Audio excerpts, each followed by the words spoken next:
Well, hello there, dear viewers and dear listeners, and thank you for joining Greg and I in our second episode of 15 Minutes with Greg and Michele, where we talk about the unseen process of recruiting, right? And where you find out what happens after you click submit. Right, Greg? Yeah, I think today will be a nice ghost busting session. Yes, it So will be. How are you interesting. doing? How are you doing? I'm doing well. Thank you so much for having me again. How are you? Oh, geez, come on. We're in this together. I'm doing well, thanks. The Mhm. family's good. Everyone's good. Everyone's doing well. That's Thank you for awesome. asking. How about yourself? Same here. Same here. No complaints. No complaints. So today we're going to talk about a term that you actually enlightened me on called ghost busting. But first, let's talk about the term ghosting. What does ghosting mean in the area of recruiting, Greg? So ghost in the area of recruiting would be, and it's a two-way road, where a candidate does not respond back to the hiring manager or the recruiter, and vice versa. The recruiter or hiring manager does not respond or answer the candidate anymore. They just disappear. I think that phrase Mm. came from modern dating apps where people are ghosted. Yeah, that's not a good thing. I mean, on either side. Now, the applicant is used to being ghosted for all intents and purposes, right? The recruiter may have every legitimate reason why he cannot respond right away. But it's onus on the applicant to be as responsive as possible. What are your thoughts on that? Um, I can't justify it for either side. Okay. I don't think anyone should be ghosted for whether you're a candidate ghosting the hiring manager or you're the hiring manager ghosting the candidate or applicant. Both have a responsibility in that process to have communication. Keyword that you used, applicant. So you're applying for a job, you're actively looking for a job, you're engaged in maybe that process. If you found something, that's great, but I guess we'll cover more into that a little further down. Okay, all right. So you ready to get right into it? Let's do it. So what causes ghosting? Let's just start. Remember, we're coming from the eyes of what happens in behind the scenes, right? So an Mm-hmm. applicant submits their resume. Okay, it's in the hands of the recruiter. What happens? How does ghosting happen? Okay, so it could be on that's a multifold answer. Ghosting could happen for a variety of reasons from the hiring side. One may be an organization just does not have the proper resources in place to acknowledge every application that comes through. Another time, an organization may just have had to post that role for protocol. They have an internal candidate and process says that they have to post a job for 2 weeks, 3 weeks, whatever it is to collect applicants. A lot of times companies may have made a hire already and they just, again, the process is not proper where they actually reach out to let people know the job is filled or whatever the reason may be that they're not getting a screening. And then the final reason is just, people are people. Things could fall between the crack or sometimes roles are just posted just to post them. Build up pipelines and that's, there's a million other reasons. That's right. And these are the unseen reasons, right? When an applicant Yep. submits their resume, they don't, for all intents and purposes, they're like, okay, that's fine, but I submitted, you should respond. So we're giving you insight into what happens on the other side, right? Now let's talk about the applicant side of ghosting. Well, just to back up on that side, I think the biggest thing I could always say for an applicant is not to take it personal. Yes. I think a lot of times I hear that they don't hear back from someone or everything's so automated or they don't even get acknowledgement. I know for our own processes, we send acknowledgement for everything that comes through. We'll send a rejection email and letting them know, and people just appreciate it. It goes a long way just to let someone know, hey, you're not right for this role, or this role was filled, or this role was closed out. That's all people look for, just communication. Now on the other side, to your question. Yeah. So right. So when my clients submit their resume for positions, right, if they don't hear right away, there's a tendency to say, oh, I'm never going to hear from them, or, oh, I'm not going to follow up. Yeah. Don't do that. Why, Greg? What are your suggestions? I always say there's a good balance on follow-up. Uh, since I'm coming from the agency side, Hmm. uh, we have an incentive to place a candidate. We're not getting paid unless that candidate gets a job. So a lot of times I try to stress to a candidate, if we submitted you over to a client and your resume is under consideration, we're not withholding information. Our goal is to get that process moved along as quickly as possible. Unfortunately, sometimes clients, the hiring companies are just slow or they have a million other things on their plates. Um, but I always say there's a good balance to at least stay in front of the person you're working with. When you're going directly to a company, there's nothing wrong with a follow-up, maybe, you know, a week after you submitted a resume, or if it's a smaller company, find the person on LinkedIn and just, hey, I submitted my resume, I want to confirm you received it, as long as you're confident you're a fit for that role. Right, right. Okay. So you touched a lot that we could clearly go into 2 hours alone on one Yes. topic, but I'm gonna just hone in on two things you just said. Follow up in a week, right? Hmm. A week, I think a week is good. A week is good, Hmm. right? I think Um, it's fair. okay. And when you communicate via LinkedIn, make sure that you're qualified for the job, right? Yes. Okay. Um, I think this goes back to last week, consideration of the other person's time. Um, if you're applying for a role, you want to make sure you're reaching out now and going an extra mile. There should be every reason why you're going that extra mile. You're 100% qualified for the role, or even 95% qualified. You check all the boxes on the bottom. Um, that will at least, maybe your resume got lost in the process. Maybe they just got inundated with a million resumes, but it will at least distinguish you if you are qualified. If you're unqualified, it can kind of be a nuisance at times because it's like you're not suitable for the role, and now you're taking attention away from other candidates that are suitable for the role. Right. So let's talk about that little nuance of Sure. reaching out to someone via LinkedIn, right? You feel you're qualified, you reach out to them, you don't hear anything. What do you do next? At that stage, apply for the next job.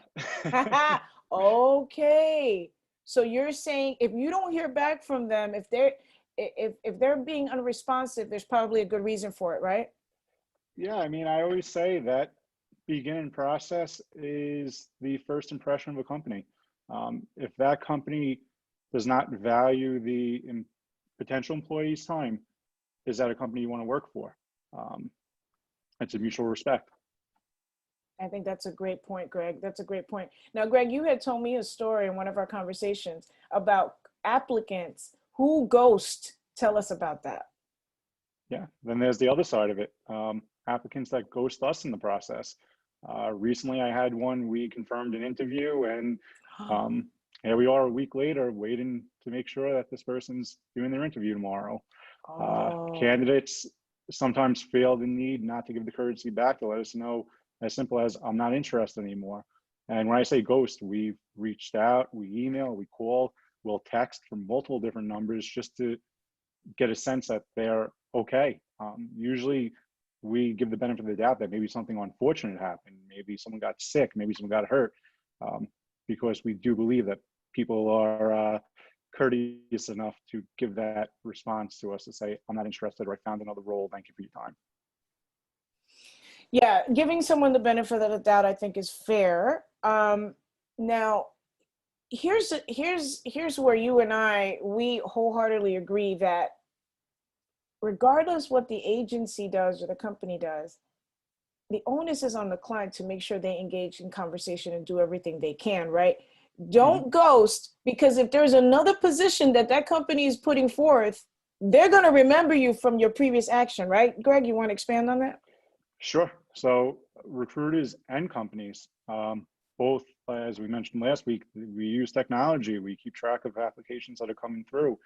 If candidate ghosts us, there's usually a note that says unresponsive, and put a note in, multiple attempts. Usually a lot of things are tracked and logged. So whoever it is will see multiple emails. We usually try to give a second chance, depending on the situations, but a lot of companies don't. After they get burnt once, or they feel like this candidate's not going to work or embarrass them, They don't want it, especially for a recruiting side, for an agency. This is a representation of us. We don't want to put someone in the process, get them scheduled for an interview, and then 10 minutes before the interview, this person still is not answering, and then time of the interview does not show up. Yeah, so I think the common denominator that I'm hearing from you, Greg, is that you're the agency, you're the company, but you also want to make sure that your reputation is intact, just like I'm sure the applicant is, right? So it's a two-way street. It's 100% two-way street. A company like us, which is a family, small boutique firm, we only have our reputation. We don't have shareholders. We don't have a huge marketing budget where we're putting out television ads or radio ads. It's word of mouth and reputation. Candidates too, they have to realize a lot of markets are very small. So it's very easy to tarnish your reputation based on the way you handle interviews, job application processes, and just handle yourself at different companies. Right. So we've got about 5 minutes left. So let's talk Sure. about other aspects of how we can ghost bust or ghosting that comes to mind, Greg. What else do you feel our listeners and viewers should know about this sad reality of applying for a job? It's an emotional process. People apply for different reasons. Most of the times you're applying because you're not happy in your role. It could be for hostility reasons. It could be for work-life balance. So there's a lot of emotion going into this process of applying for a job and looking, especially if you're someone that's worked at a company for a long time. It's a huge emotional attachment to that organization, and to say, hey, I need to go look for something else. So I would always be conscious of the fact that if you are working and you are being ghosted, that's fine. Something will come along. Just keep your head up and don't take it personal. Not everything is perfect. There's always a human behind some aspects, so there could be mistakes, but just always keep it a two-way road. I go with the golden rule: treat people the way you want to be treated. Absolutely. Now, I'm just going to go back to a remark you made about rejection notices and how they go out if the applicant doesn't end up being a good fit, right? I don't take that as like a slam of the door, never contact again. I take it as, you know what, this role didn't work. I suggest that clients stay engaged, applicants stay engaged with the recruiter. What are your thoughts about that? 100% agree with that. For example, our rejection notices, I don't even like using that word because I think it's a harsh word. Our notices to let someone know that they're not qualified for the position always says at the end of it, we will consider them for anything that comes up that could be suitable. I know a lot of reputable companies that aren't recruiting firms as well. They usually will say, we'll consider you for future positions. Feel free to check back in a few months. There's nothing wrong with keeping your options open with that company, especially if you really like them. If you handle yourself properly throughout that process and you engage right, a lot of times companies will remember that. And that goes beyond, again, the recruiting firm. I've worked with plenty of companies where they've interviewed someone, they like them, they just didn't have the right role for them at the time. And a few weeks later, a few months, they would reach out and say, hey, is so-and-so available? We'd love to hire them. That's right. Okay, so with a little bit over 2 minutes left, what suggestions would you give someone who's following up with a recruiter on, one, being rejected and wanting to maintain contact? What should they tell them? And two, if they haven't heard anything back about a job, let's say they went further into the process and then they didn't hear anything back, what to say and what not to say? Sure. I mean, a lot of times if you went further into the process and you interviewed and maybe went for a final interview and it goes silent, A, they could have made another selection.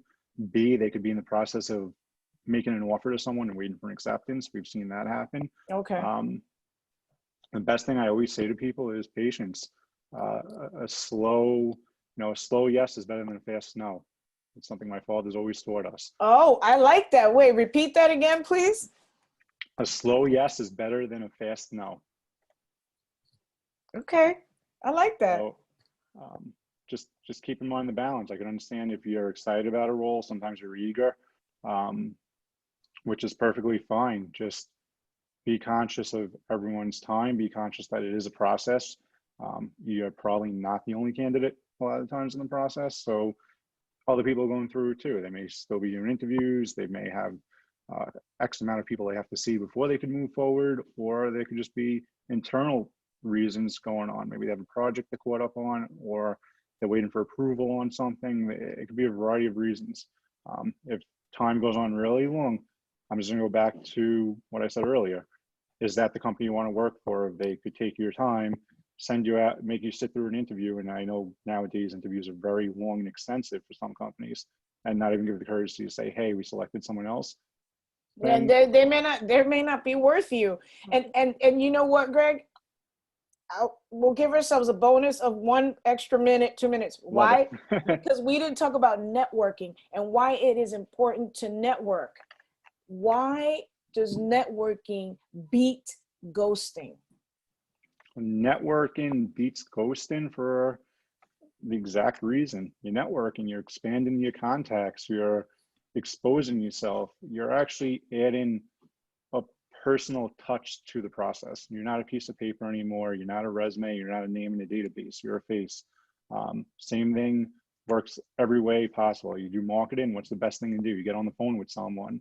You get on a Zoom with them, because now you're not just Michelle. You're not just Greg. You're actually a face. You've had a conversation. You've added some emotion to the process. Networking, same thing. We've met plenty of candidates just through networking events that weren't looking, and we may have found a job that just was a match, and it wound up being a passive opportunity for someone. That's right, Greg. And so specifically in reference to ghosting, right? Let's say, for example, an applicant applies for a job and it's already been filled, or it's about to be, someone else is about to be considered for it. When you network, you get ahead of that, because you'll probably get privy to a job that hasn't been technically created yet or distributed yet, right?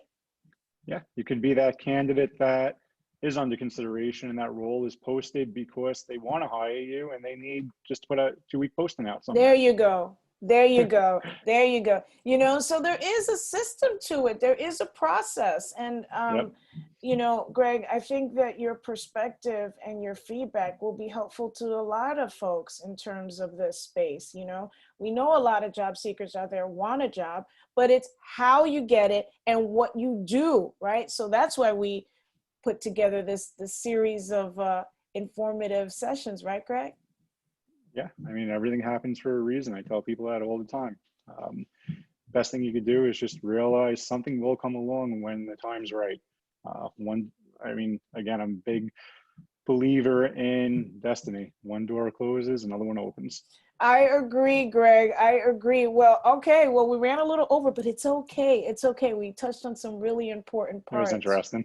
It was interesting. And you know what, Greg? I always think about it. Like, why didn't I meet you when I was applying for some jobs? You would have probably really taken good care of me, right, Greg? We try to with everyone that comes to us. Amen to that. Amen to that. Okay, so we're going to close this episode. Time went incredibly fast. Next week, we're going to join some folks from ACG, right? Your staff. We're going to bring them in. We're going to have a nice conversation on some serious, hardcore aspects of recruiting, right, Greg? The unseen process. Yep. I think we'll get 2 different perspectives next week on the hiring process, since I've been a recruiter. So. I'm ready. I'm ready, Greg. I hope you guys are ready too. We'll see you next week. Thank you.